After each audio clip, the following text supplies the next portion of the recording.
Hey everybody, welcome to TIW Podcast. I'm Eric, and today I watched WWE Monday Night Raw episode 1411, NXT episode 567, NXT UK episode 98, SmackDown 1087, and 205 Live episode 184. I'm just going to go real quick through everything, because again, this month I'm taking a bit of a break from going super in-depth, even though I have 2 pages of notes for Raw, 2 pages of notes for NXT, and 2 pages of notes for SmackDown. I really liked this episode, all the episodes this week that I watched. I did not actually watch 205 Live.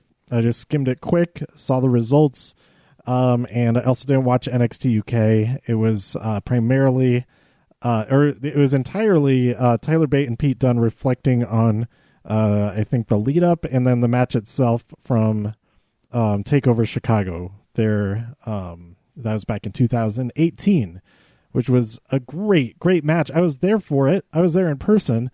It was amazing. I should go watch this because since I was actually there for that match, it was great. So, and then 205 Live, we had Everrise versus Danny and Oni, Danny Burch and Oni Lorcan. I'm not sure who won. I'm pretty sure Danny and Oni won that.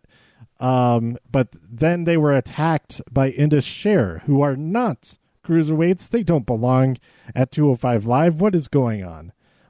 Get them out of there. They're at least 305 each. But anyway, then also Jake Atlas won his match that happened there. So there's a lot that happens this week.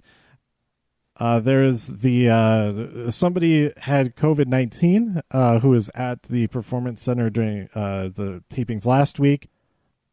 And then all kinds of stories, starting with a lot of people in NXT UK. But since then, it's more and more speaking out stories against sexual harassment and abuse and assaults. And it's a lot. So I did want to mention it, but I didn't want to get into any specifics about particular people, particular stories, or any of that. There's enough coverage, I feel like, all over the place. But those are 2 big things that were like these, that and still are these dark clouds over wrestling right now. But despite that, the actual stuff going on screen this week, I feel like this is the best week overall of actual of the actual TV shows. I really liked Raw, really liked NXT, and I really liked SmackDown. So yeah, let's go through them rapid fire real quick. All right, Randy declares that he's the greatest wrestler ever. Christian rises to defend the honor of Edge, and Randy says, I know what you want. You want one more match, don't you? So I challenge you to a match, unsanctioned. What do you think? He eventually accepts the challenge, despite the Big Show, who showed up to team up with who is he teamed up with? He teamed up with the Viking Prophets to get or the Street Raiders. No, they're the Viking Prophets. He teamed up with them to take on Akira Tozawa and all of his ninjas. Who are those ninjas? Are some of them really well-known people? I don't know. Is one of them the Hacker? Perhaps. We might find out. But yeah, the Big Show is there, and then he went and tried to give Edge some advice. Ric Flair was there, and he was talking with Charlotte, and then he also went to try to give Edge some advice. Or not Edge, Christian. So yeah, I really liked how so many of the storylines kind of weaved together, overlapped a little bit. So he did eventually accept the challenge, and then he went out there. Ric Flair tried one more time to talk him out of it, and then Christian said, no, I've got to do this. And then Ric Flair, after Christian turned his back, hit him with a low blow, and Randy punted him right in the face, and he's basically dead now. So yeah, it was kind of his own fault. Everybody tried to warn him, said you shouldn't do this. You don't need to do this. Don't do it. And he did it anyway. So it's, I mean, not to say it could have been prevented. It could have been prevented, but also Randy Orton could just not be a jerk and not be a legend killer. We had Kevin Owens versus Angel. More friction among Vega's crew there. Kevin Owens won. The Viking Prophets defeated the Ninjas with Big Show coming out there to help them with the big ninja who was at ringside. The big ninja was not actually in the match. It was just at ringside. Seth, he wants Dominic to join him, but Dominic attacks him instead. He sneaks up while Seth is making his case. Liv Morgan and Natalya versus the Iconics. The Iconics win. Natalya berates Liv Morgan afterwards, and Lana's like, "Oh, hey, I know how you feel. Let's join together and make a team." So we'll see how that goes. I don't know what that voice was. Apollo Crews versus Shelton Benjamin. Apollo defending the United States Championship. He rolled him up and used the ropes, which was exactly what Shelton tried to do just moments before that.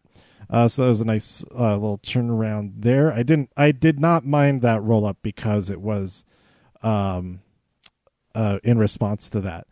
I wrote down duck for some reason. I don't know why I wrote the word duck. Did somebody duck? Or was there a duck? I don't know. I don't remember. But we had Bobby Lashley and MVP take on R-Truth and Drew McIntyre. McIntyre hit a Claymore on MVP, but then tags in R-Truth, and R-Truth, he launches Truth onto him, and Truth gets the win. So it was good to see McIntyre be back on the positive side, because he was getting more and more upset because Truth accepted this match against these two. He accepted it as being a winner takes all for the 24/7 championship and the WWE championship. And then Truth tries to fix it, and instead it was only for the WWE championship, and McIntyre's getting more and more annoyed. But the fact that he tagged in Truth and Truth got the win, I thought that was really cool. Sasha and Bayley come out, and then the Iconics arrive, and Bayley's very upset because it's her freaking birthday. What are you doing? Then Nia Jax versus Asuka, a rematch from the night before. For some reason, why is Nia get a rematch from that? It's a double count out. Just accept your fate. Deal with it. But Nia Jax shoves John Cone. He's about to go and disqualify her when Asuka rolls her up and gets the win. Some may say it was a fast count, but I say Nia was going to lose anyway. He was about to disqualify her. She either way she should have lost. You don't put your hands on the official. And then the whole Randy and Christian segment happened, and Christian is he's been sent to a local medical facility, perhaps. Then over on NXT, it was really good. I really liked that segment. Over on NXT, we had Imperium versus Emporium. Imperium versus Emporium. Fabio and Marsupial. Amazing. Breezango. Oh, this is so good. Imperium won. And then backstage, we had Velveteen Dream sitting on his couch, and then Dexter Lumis peeks out from behind and sneaks a little portrait of the Dream and Dexter together. And Dream says, "This is a misunderstanding. The Dream is a solo act." Then we had Damian Priest versus Killian Dane. Damian Priest wins and then hits the plexiglass to scare and stun a very drunk Robert Stone. He's a mess. He's a mess. And up next, we had Xia Li versus Aaliyah. Aaliyah, she grabs Robert Stone, gets him to come be at ringside for her, and he eventually climbs up on the apron and pukes all over the place. It's very gross. But Aaliyah gets the win, and the Robert Stone brand might be back on track. I don't know why I chose so many difficult words. Those aren't difficult words. They're difficult together, though. Then we had a peek of the Timothy Thatcher submission training school, the Thatch's Thatch Can training school.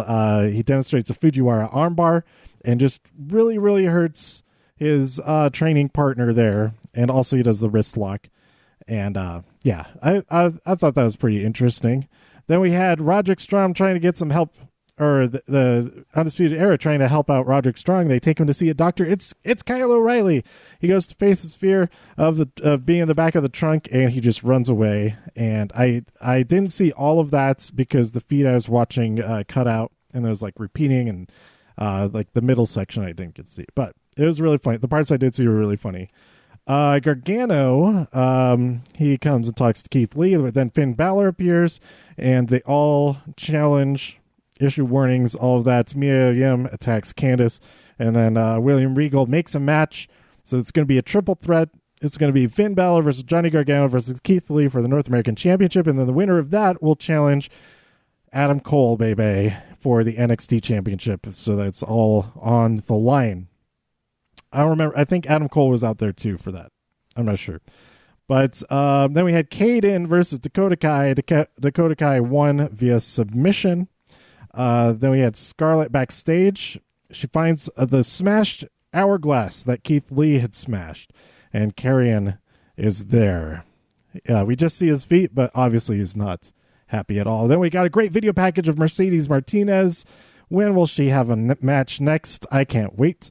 Bronson Reed absolutely destroyed Leon Ruff. Poor Leon Ruff. Bronson Reed challenges Karrion Kross for next week. I thought he was about to kill Leon Ruff some more, but he picked him up and carried him to the back.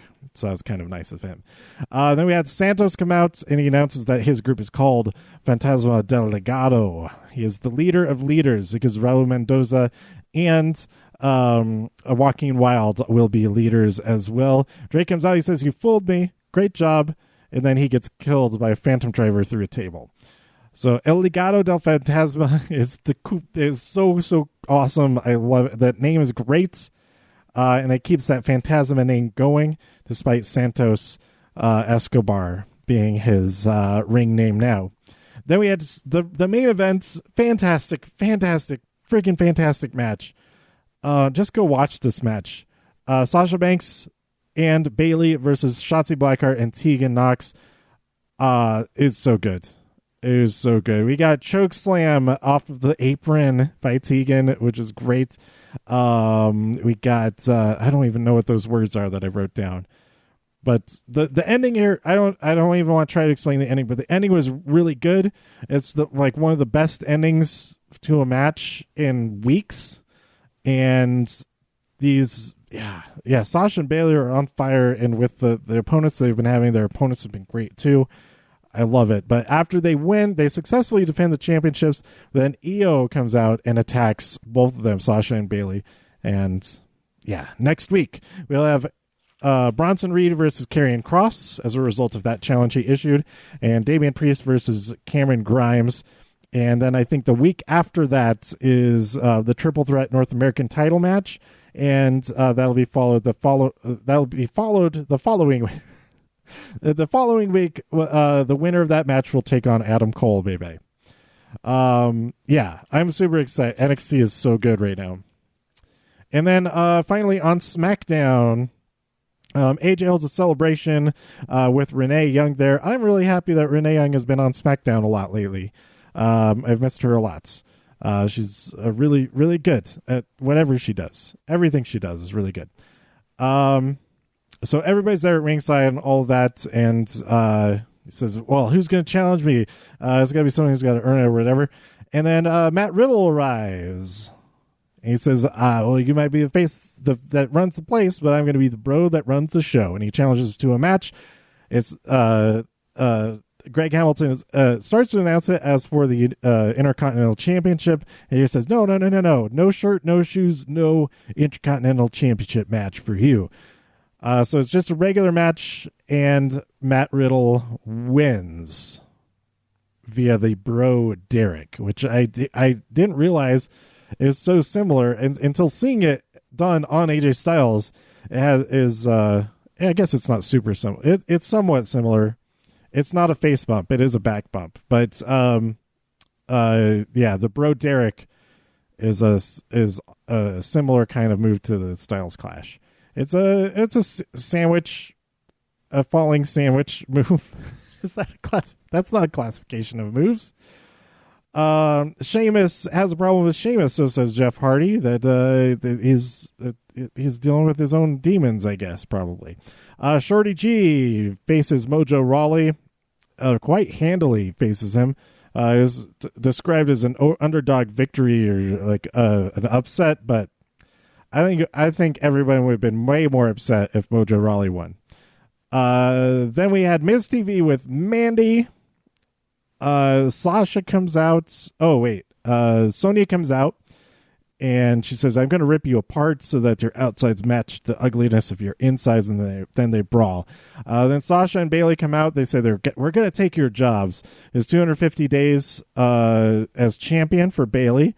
They're going to take their jobs on commentary, that is. And they're out there for the entirety of New Day versus Lucha House Party, which is awesome.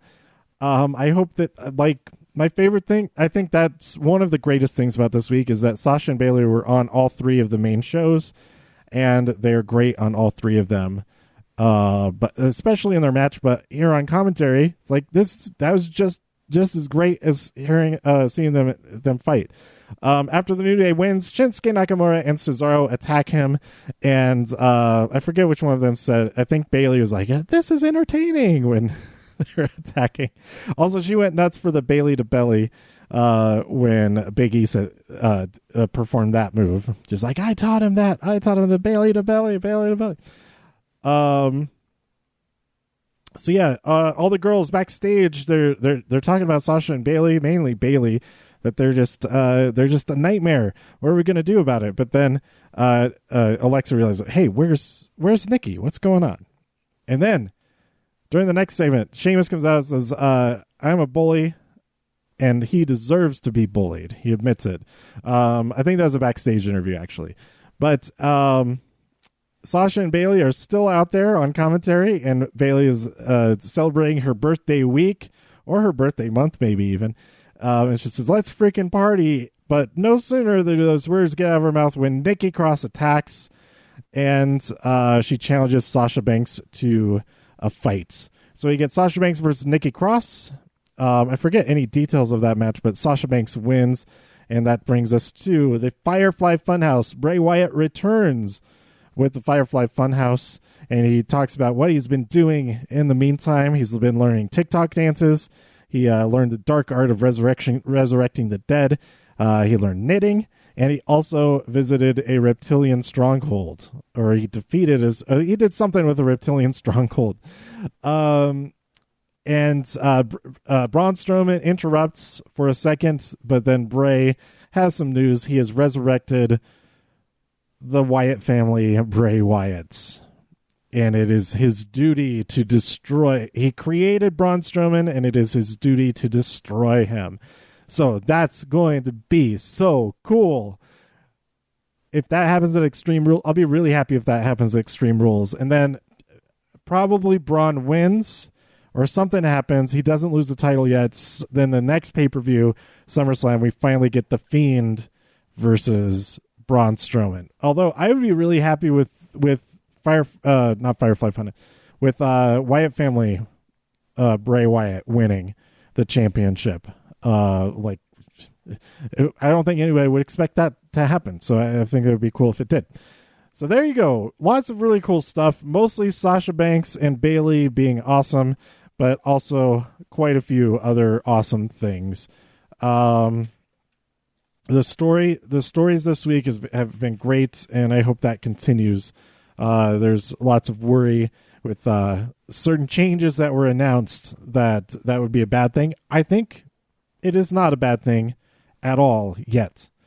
This has been the most consistent full week of stuff, in my opinion, in a long time. Probably since War Games and Survivor Series. I think that was the last time that all three shows were just like all three on fire. So anyway, so that's it. I really like the show. I'm looking forward to see what happens next. I'll have one more episode this month for next week. Raw is just in a few hours as of my recording this. It's just after noon on Monday.